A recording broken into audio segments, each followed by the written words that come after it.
Labdien, godātie kolēģi! Šis nav tikai tehnisks jautājums par nodokļu administrēšanu, tas ir jautājums par tiesisko paļāvību un valsts attieksmi pret tūkstošiem mazo uzņēmēju Latvijā. Vēlos uzsvērt, ka problēma attiecas ne tikai uz īstermiņa izmitināšanas pakalpojumu sniedzējiem vai īpašumu izīrētājiem. Tas skar jebkuru mazo uzņēmēju, kurš savas preces vai pakalpojumus pārdod digitālajās platformās, piemēram, Facebook, eBay, Etsy, Amazon un tā tālāk.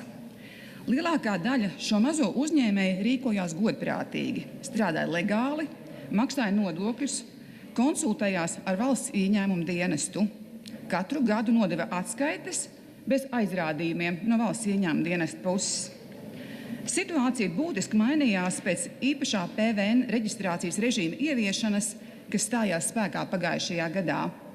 Daudz uzņēmēji tajā pieteicās, taču pēc tam valsts ieņēmuma dienests sāk pieprasīt PVN nomaksu par pēdējiem 3 gadiem ne tikai par platformu komisijas maksu, bet arī PVN no visa apgrozījuma par pēdējiem 3 gadiem, ieskaitot kavējuma naudas.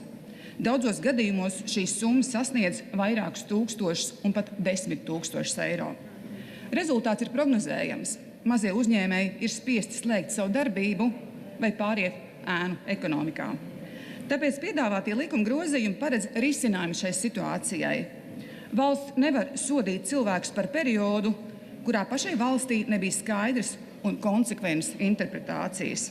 Mums ir jāizvēlas, vai valsts būs partners uzņēmējiem vai represīvs mehānisms. Mazie uzņēmēji gaida no mums risinājumu. Aicinu iekļaut šo likuma projektu šīs dienas darba kārtībā. Paldies!